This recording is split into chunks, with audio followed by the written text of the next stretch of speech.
क्रोध हर किसी को आता है। जब भी किसी की बात बुरी लगती है या किसी का व्यवहार पसंद नहीं आता है तो गुस्सा आ जाता है।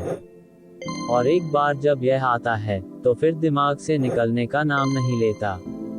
ऐसे में आप उस घटना को लेकर बैठ जाते हैं, उसके बारे में सोचते रहते हैं। हर समय वही बात दिमाग में घूमती रहती है। आप किसी से कोई भी बात करें, वह घटना बीच में आ जाती है। ऐसे में आप न चाहते हुए भी उस बारे में बात करने लगते हैं, उसकी शिकायत करने लगते हैं। और अगर उस समय वहां पर कोई बात करने वाला नहीं हुआ तो आप अपने आप से ही बातें करने लगते हैं, बड़बड़ाने लगते हैं। इस सब से उस व्यक्ति की सेहत पर तो कोई फर्क नहीं पड़ता, पर आपका नुकसान जरूर होता है। लेकिन अगर आप चाहें तो इस स्थिति से बच सकते हैं, इस नुकसान से खुद को बचा सकते हैं। कैसे, आइए जानते हैं महात्मा गौतम बुद्ध की इस कहानी के जरिए। एक बार की बात है, एक गांव में गौतम बुद्ध का प्रवचन चल रहा था।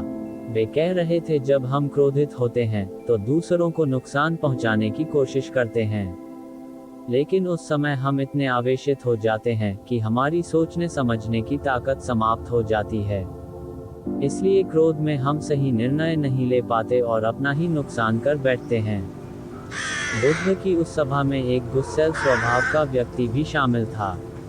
उसे बात बात पर गुस्सा आ जाता था। आज भी वह अपने परिवार वालों से झगड़ कर आया था और उस समय भी उसके दिमाग में उथल पुथल मची हुई थी। इसलिए उसे बुद्ध की बातें अच्छी नहीं लग रही थीं। उसे लग रहा था कि जैसे बुद्ध उसे डांट रहे हों, सबके सामने उसकी बेइज्जती कर रहे हों। इससे उस व्यक्ति का क्रोध भड़क गया। वह अपनी जगह से उठा और बुद्ध के पास जा पहुंचा। इससे पहले कि कोई कुछ समझता, उसने बुद्ध के मुंह पर थूक दिया। ये देखकर वहां मौजूद लोग भड़क उठे और उस व्यक्ति के बारे में बुरा भला कहने लगे। लेकिन बुद्ध अभी भी अपनी जगह पर शांत बैठे हुए थे। उन्होंने अपना चेहरा पोंछा और बोले, क्या बात है वत्स, तुम्हें कुछ कहना है? उस व्यक्ति ने बुद्ध की बात का कोई जवाब नहीं दिया। वह बिना कुछ कहे वहां से चला गया। ये देखकर एक व्यक्ति से नहीं रहा गया। उसने बुद्ध से पूछा, महात्मन, उस मूर्ख व्यक्ति ने आपका अपमान किया और आपने उसे कुछ नहीं कहा। उसकी बात सुनकर बुद्ध धीरे से मुस्कुराए और फिर बोले, तुमने शायद उस व्यक्ति का चेहरा नहीं देखा। वह बहुत परेशान लग रहा था। मुझे लगता है कि वह किसी चिंता में घिरा हुआ था। इसलिए ऐसे व्यक्ति परेशान व्यक्ति को क्या दोष देना। बुद्ध पर थूकने वाला व्यक्ति सभा से उठने के बाद अपने घर चला गया। वह दिन भर बेचैन रहा। उसे अपनी करनी पर पछतावा होता रहा। रात में भी वह सो नहीं पाया और बेचैनी में इधर उधर करवट बदलता रहा। अगले दिन वह फिर से बुद्ध की सभा में गया। वहां पहुंचते ही वह बुद्ध के चरणों में गिर पड़ा और रोने लगा। ये देखकर बुद्ध ने पूछा, क्या हुआ वत्स, तुम क्यों रो रहे हो? वह बोला, मैं वही दुष्ट व्यक्ति हूँ जिसने कल आपका अपमान किया था।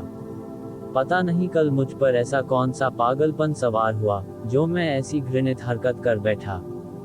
कृपया मुझे क्षमा कर दें। बुद्ध बोले, कल की बातें तो कल ही समाप्त हो गई वत्स। कल के बारे में आज क्या सोचना। अगर मैं उस घटना के बारे में सोचता रहता, क्रोध करता, तो उससे तो सिर्फ मेरा दिल दुखता। तुम्हें उससे कोई फर्क नहीं पड़ता। इसलिए बुरी घटना को याद रखना कोई समझदारी की बात नहीं है।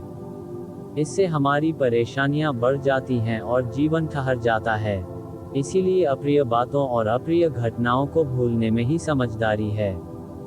जो व्यक्ति ऐसी घटनाओं को भूल जाता है वही जीवन में आगे बढ़ता है, और जो उनमें उलझा रहता है उसका जीवन चक्रव्यूह के समान हो जाता है, जिसमें से वह चाहकर भी बाहर नहीं निकल पाता है।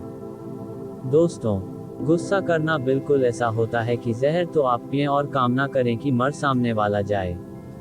इसलिए जब भी कभी आपको गुस्सा आए तो इस बात को ध्यान में रखें कि अगर आप किसी से नाराज होते हैं और रूठ कर चुपचाप बैठे जाते हैं तो आप अपना ही नुकसान करते हैं। इससे आपके समय का तो नुकसान होता ही है, आपके शरीर का भी नुकसान होता है। इसलिए अप्रिय बातों और अप्रिय घटनाओं को लेकर बैठना कोई हल नहीं है।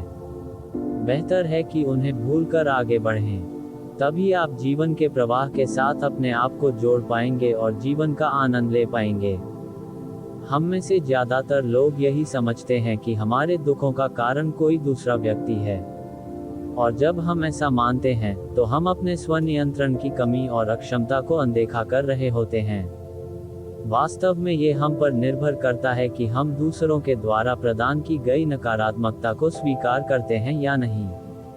अगर हम नकारात्मकता को स्वीकार करते हैं तो हम अपने पैरों पर कुल्हाड़ी मारते हैं, और जब हम उसे अस्वीकार कर देते हैं तो घृणा, क्रोध, हिंसा हर किसी से मुक्त हो जाते हैं।